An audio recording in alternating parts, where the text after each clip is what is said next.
नमस्कार, जोहार झारखंड देख रहे हैं आप। मैं हूं शुभे मिश्रा, आपके साथ बुलेटिन की शुरुआत बड़ी खबर के साथ करेंगे। गढ़वा से बड़ी खबर आ रही है।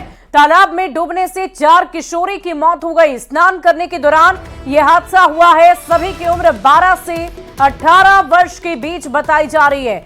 सभी के शव को तालाब से निकाल लिया गया है। मौके पर सदर थाने की पुलिस पहुंची। सदर थाना के झूरा हरिया गांव की यह घटना बताई जा रही है। बड़ी खबर आपको गढ़वा से बता रहे हैं, जहां सभी के शव को तालाब से बाहर निकाल लिया गया है। तालाब में डूबने से 4 किशोरी की मौत की खबर है। गढ़वा से ये बड़ी खबर आपको बता रहे हैं। तालाब में डूबने से 4 किशोरी की मौत हो गई। और इस पूरी खबर के अधिक जानकारी के साथ न्यूज 18 संवाददाता चंदन कश्यप गढ़वा से फोन लाइन पर जुड़ गए हैं। चंदन, कैसे हुआ ये हादसा और इस वक्त वहां पर क्या स्थिति है? जो घटना घटी है गढ़वा सदर थाना क्षेत्र से महज 5 किलोमीटर की दूरी पर स्थित है झूरा हरिया गाँव, वहीं पर घटी है। क्योंकि उस गांव में एक घर में एक छठी का प्रोग्राम था। उसी छठी के प्रोग्राम में लोग घर के लोग इकट्ठे हुए थे। इसी दौरान जो बच्चियां हैं जो पास के ही तालाब में स्नान करने के लिए गई थी, लेकिन इसी बीच एक बच्ची जो है डूबने लगी। उस बच्ची को निकालने के लिए एक एक करके तीनों बच्चियां भी बचाने के चक्कर में वो नीचे गहरे तालाब में जाती चली गई। इस बीच किसी का ध्यान उसको नहीं जा पाया, जिसके चलते चारों बच्चों को नहीं बचाया जा सका। लेकिन जब तक लोग जाते तब तक वो बहुत देर हो चुकी थी। किसी तरह ग्रामीणों की मदद से वहां पर स्थानीय लोगों ने चारों बच्चियों को निकाला। उसके बाद तत्काल उन्हें गढ़वा सदर हॉस्पिटल लेकर आया, लेकिन बहुत लेट हो चुकी थी। चिकित्सकों की टीम ने सभी चारों बच्चियों को मृत घोषित कर दिया है। फिलहाल जो पुलिस है चारों बच्चियों के शव को कब्जे में लेकर अंत परीक्षण के लिए गढ़वा पोस्टमार्टम हाउस भेज दी है। वही पुलिस अधीक्षक जो है मौके पर मौजूद है। जी चलिए, बहुत बहुत शुक्रिया चंदन हमारे साथ जुड़ने के लिए। बढ़ते आगे, लोहरदगा से बड़ी खबर आ रही है। ट्रक और जेसीबी मशीन जलकर खाक हो गई। हाई टेंशन तार की चपेट में आने से यह हादसा हुआ है। ड्राइवर ने कूदकर अपनी जान बचाई। शॉर्ट सर्किट के कारण दोनों वाहन में आग लग गई और दमकल की टीम ने आग पर काबू पाया। तस्वीरें एक्सक्लूसिव हम आपकी टीवी स्क्रीन पर दिखा रहे हैं। बिजली विभाग पर लापरवाही के आरोप लगाए जा रहे हैं। ड्राइवर ने हालांकि कूदकर अपनी जान तो बचा ली, लेकिन ट्रक धूं-धूं कर जल उठा, जिसकी तस्दीक की तस्वीर कर रही है। दमकल की टीम मौके पर बुलाई गई ताकि जल्द से जल्द आग पर काबू पाया जा सके। पूरी बिजली विभाग की लापरवाही है और ये बक्सी डिपा घटना नहीं है। आप लगभग जगह लोहरदगा क्षेत्र में देखिएगा कि अपनी जो बिजली तार है वो नीचे रहता है। अब बड़ी बड़ी गाड़ियाँ आती है जो बिजली तो तार से सटती है और यहाँ पर उसी चलते यहाँ पर आग लगी है। खैर मनाइए कि यहाँ पर किसी के जान माल की क्षति नहीं हुई, तो किसी की जान चली जाती है। आ रहे हैं तो बगड़ू से यहाँ पर ड्राइवर देखा नहीं, 11,000 में सट गया। सटने के बाद आग लग गया। लगने के बाद ड्राइवर सब तो देख के निकल गए। हेल्पर खलासी जो भी थे सब निकल गए। हम लोग तो आगे थे। और इसी बीच राजधानी रांची से बड़ी खबर का रुख करेंगे। लाठी डंडे से पीटकर युवक की हत्या कर दी गई। बुढ़मू के डडिया गांव की ये घटना बताई जा रही है। मृतक का नाम सूरज ठाकुर है। आपसी विवाद छेड़खानी के आरोप में हत्या हुई है। बुढ़मू पुलिस इस पूरे मामले की तहकीकात में जुटी हुई है। बड़ी खबर राजधानी रांची से आपको बता रहे हैं। मृतक का नाम सूरज ठाकुर बताया जा रहा है। लाठी डंडे से पीटकर युवक की हत्या कर दी गई है। और इस पूरी खबर की अधिक जानकारी के साथ न्यूज 18 संवाददाता राजधानी रांची से ओम प्रकाश हमारे साथ फोन लाइन पर हैं। ओम प्रकाश, क्या अपडेट है इस पूरी खबर को लेकर? बता दें कि डाडिया गांव की ये पूरी घटना है, जो कि बुढ़मू थाना क्षेत्र का इलाका है। वहां पर सूरज ठाकुर नामक युवक की हत्या की गई है। फिलहाल पुलिस मौके पर पहुंची है। जो जानकारी है उसके अनुसार जो आपसी विवाद है उसी में इस युवक की हत्या की बात जो है वो सामने आ रही है। इसके साथ ही एक बात जो आरोपित हैं उनके परिजनों के माध्यम से ये भी लगाया जा रहा है कि वो छेड़खानी भी कर रहा था।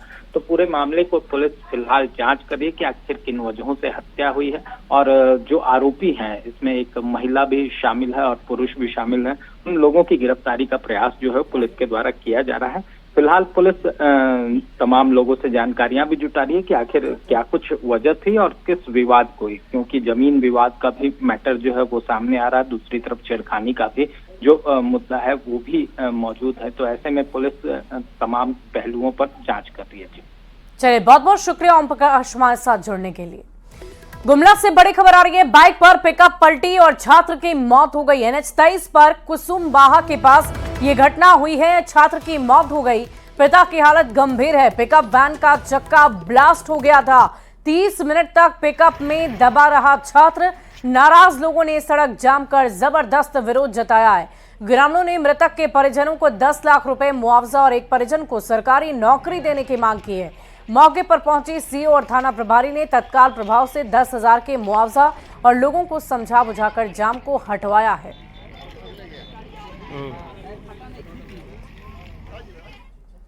और इसी बीच धनबाद से बड़ी खबर का रुख करेंगे। बच्चा चोर को लोगों ने पकड़ लिया। बच्चे चोर की जमकर पिटाई हुई है।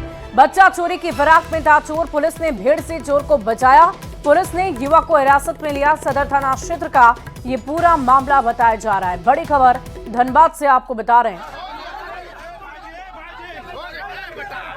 ये तस्वीरें हम आपको दिखा रहे हैं। बच्चा चोर की कैसे जमकर स्थानीय लोगों ने पिटाई की है, वो तस्वीरें आप देख पा रहे होंगे इस वक्त टीवी स्क्रीन पर। धनबाद से ये तस्वीरें सामने आई है। हालांकि पुलिस ने भीड़ से चोर को बचाया और आगे की कार्रवाई में पुलिस जुटी हुई है। युवक को फिलहाल हिरासत में ले लिया गया है।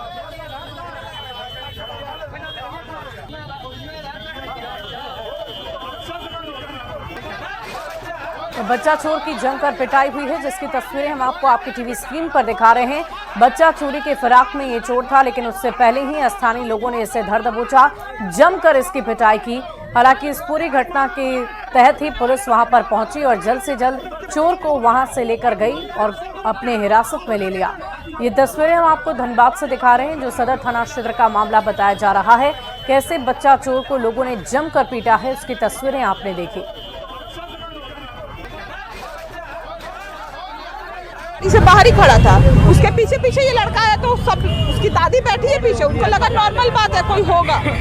बच्चा मेरा उसको देख के फट से गाड़ी में बैठ गया। अंदर गाड़ी में बच्चा बैठा, ये लड़का इधर से जाके घूम के उस तरफ ड्राइवर सीट पे आके बैठ के हैंड ब्रेक उतार के मेरा गाड़ी चलाने का तैयार। सास मेरी मारना शुरू कर दी उसको। देवर भी सुने किसको डांट रही है, वो भी दौड़ के आए, भगाए। इसका पीछे हुआ रहा था, कुछ किया नहीं, पीछे आ रहा था। तब तक बच्चा आके बैठ करके बैठ गया, उधर से घूम करके आके उस पर बैठ के और गाड़ी में बैठ के अच्छे किया, अतने किया खाली और कुछ नहीं किया। अतने लेके भाग रहा था क्या? अब क्या करेगा वही बात नहीं था, बाकी आके बैठा ऐसे किया, खाली ऐसे ही किया। अच्छा, फिर आप चिल्लाए? हमें भागा मार चल मुँह फाड़ के भाग। और हजारीबाग से बड़ी खबर आ रही है। संदिग्ध अवस्था में मिला युवक का शव, परिजनों ने हत्या की आशंका जताई है। हजारीबाग चतरा लेपो मुख्य मार्ग को जाम किया गया। अपराधियों की गिरफ्तारी और मुआवजे की मांग की गई है। घटना को लेकर क्षेत्र में पुलिस छावनी में तब्दील कर दिया गया है। लोगों के बीच आक्रोश का माहौल है। लगातार पुलिस समझाने बुझाने की कोशिश कर रही है, जाम हटाने का प्रयास जारी है, लेकिन अभी तक स्थानीय लोग नहीं माने हैं। वहीं मृतक प्रभात कुमार के शव को पोस्टमार्टम के लिए शेख भिखारी मेडिकल कॉलेज अस्पताल हजारीबाग भेजा गया है। घटना की छानबीन में पुलिस जुटी है। कटकमदाग थाना क्षेत्र अंतर्गत खीर गांव का ये मामला है। हम प्रभात कुमार की मंजली बहन है। प्रभात कुमार का हत्या किया गया है और जो हत्या किया है उसको फांसी का सजा दीजिए, कड़ी से कड़ी सजा दीजिए, उसका कार्रवाई कीजिए। और मेरा भाई को, मेरा एक भाई है, उसको नौकरी दिया जाए। और मेरा मम्मी बूढ़ी है, मेरा पिताजी नहीं है, मेरी माँ बहन कुमारी है। और बात करते हैं जेपीएससी रिजल्ट में हो रही देरी की। जेपीएससी अभ्यर्थियों के सब्र का बांध अब टूटने लगा है। जेपीएससी मुख्य परीक्षा के परिणाम में देरी से गुस्साए अभ्यर्थियों ने जबरदस्त हंगामा किया। सरकार से हस्तक्षेप की मांग की है। आंदोलन कर रहे अभ्यर्थियों ने कहा कि सैकड़ों विद्यार्थियों का भविष्य अंधकार में डूबा हुआ है। जेपीएससी की गलत नीतियों के कारण छात्रों को खामियाजा भुगतना पड़ रहा है। ये जो तीनों बैठे हुए हैं मेंबर महोदया ना, एक member Jamal Ahmad sir, Ajita madam और अमीना हसन, ये तीनों नहीं चाहते हैं रिजल्ट जारी हो। ये नहीं चाहते हैं कि रिजल्ट जारी हो। अगर इनके अंदर सकारात्मक दिखती तो रिजल्ट जारी हो जाता। ये लोग पूर्व अध्यक्ष नीलिमा करकट्टा मैडम ने बात स्पष्ट बोला था कि रिजल्ट बन के तैयार हम जारी नहीं कर सकते। और मैडम ने खुशी से नहीं, रोते गए हैं, उनके अंदर तकलीफ भरा। महामहिम राज्यपाल महोदय के पास उन्होंने भी जाकर मिले, लेकिन क्या आपको दिख रहा है? आखिर रिजल्ट क्यों नहीं जारी कर रहे? अध्यक्ष नहीं था, हमने पिंडदान कर दिया। हमने अपना वो सब कुछ कर दिया, तब आप क्यों नहीं रिजल्ट जारी कर रहे हैं? और साहिबगंज के भोगनाडीह में अमर शहीद सीदो कान्हू की जयंती समारोह का आयोजन किया गया। सीएम हेमंत सोरेन समारोह में शामिल हुए और इस दौरान सीएम ने करोड़ों की योजनाओं की सौगात दी। 146 योजना का शिलान्यास और 361 योजना का उद्घाटन हुआ। लाभुकों के बीच परिसंपत्तियों का वितरण भी किया गया। हमारे बीच उपस्थित हुए माननीय विधायक तजाउद्दीन सर की साथ ही यहाँ में जोहार।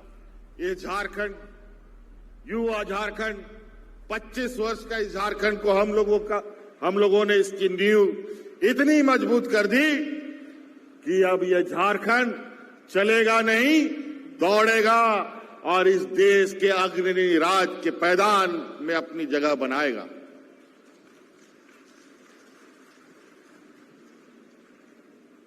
कई समाचार पत्रों में, कई सर्वे रिपोर्ट में धीरे धीरे आकलन करने वाले लोगों को भी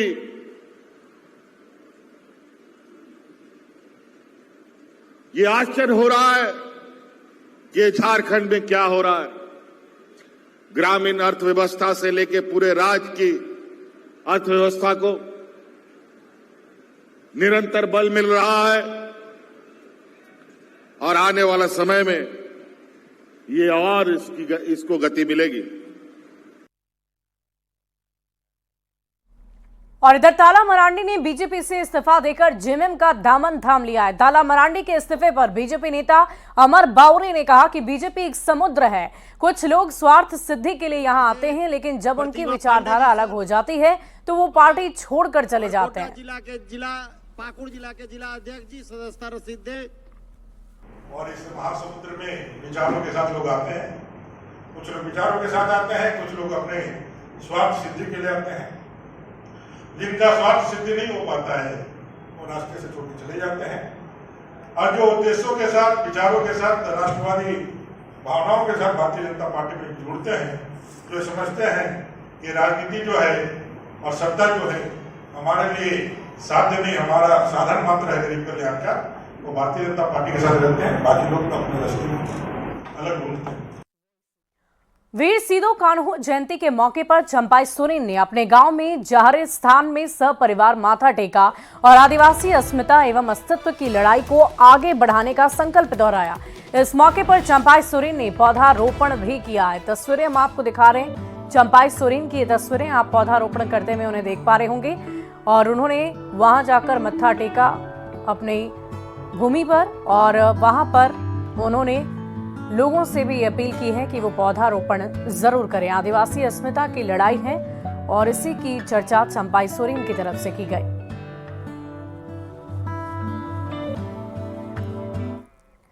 बढ़ते हैं अगली खबर की ओर। झारखंड सरकार धान खरीद की तारीख आगे बढ़ाने की तैयारी में जुट गई है।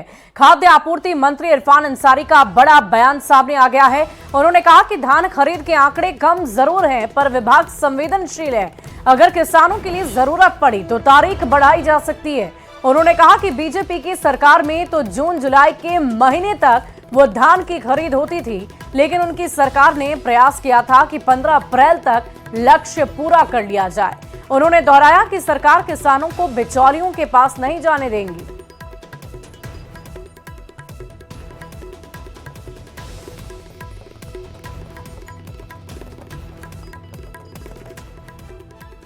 आने वाले दिनों में देखिएगा, बिल्कुल हम लोग धान का जो क्रय है ज़्यादा से ज़्यादा करेंगे।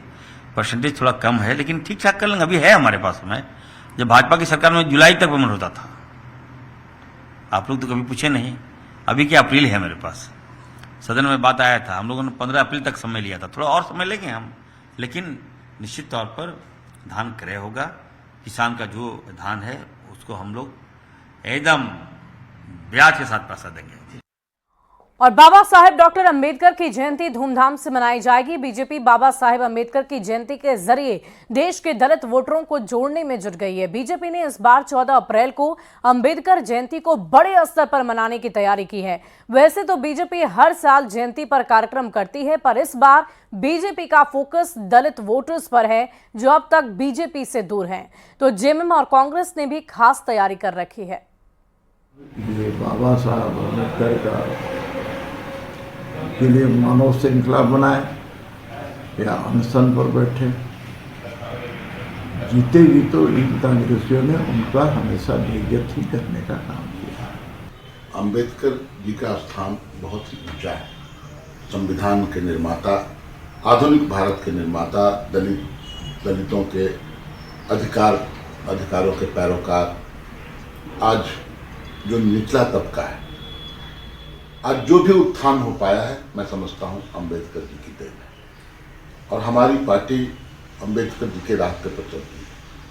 हम उनके अधिकार की ही बात करते हैं। और कांग्रेस पार्टी तो बाबा साहब के ऊपर पूरी तरह आस्था रखती है और बाबा साहब के जयंती के शुभ उपलक्ष्य पे झारखंड प्रदेश कांग्रेस कमेटी के द्वारा एक मानव श्रृंखला का आयोजन किया जा रहा है, जो बाबा साहब भीमराव अंबेडकर चौक से होते हुए, देवेंद्र मांझी चौक से होते हुए डॉक्टर राजेंद्र प्रसाद चौक तक वो मानव श्रृंखला रहेगी।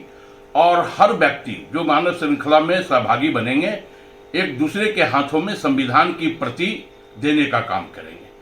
वहीं झारखंड में नहीं थम रहा हाथियों का आतंक। सरायकेला की चांडिल रेलवे ट्रैक पर 13 हाथी घूम रहे हैं। वन विभाग ने रेलवे को पत्र लिखा है, ट्रेन धीरे चलाने की अपील की गई। पिछले एक सप्ताह से हाथियों को ट्रैक पर देखा जा रहा है।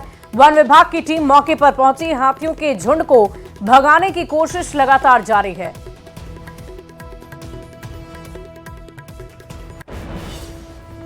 तो बड़ी खबर सरायकेला से आपको बता रहे हैं। तस्वीरें आप देख पा रहे होंगे कैसे हाथियों का झुंड आपको रेलवे ट्रैक पर नजर आ रहा होगा और ये लगातार यहीं पर भ्रमण कर रहे हैं, जिसकी वजह से वन विभाग की तरफ से अपील की गई है रेलवे से पत्र लिखकर कि ट्रेनों को थोड़ी धीमी गति से चलाया जाए।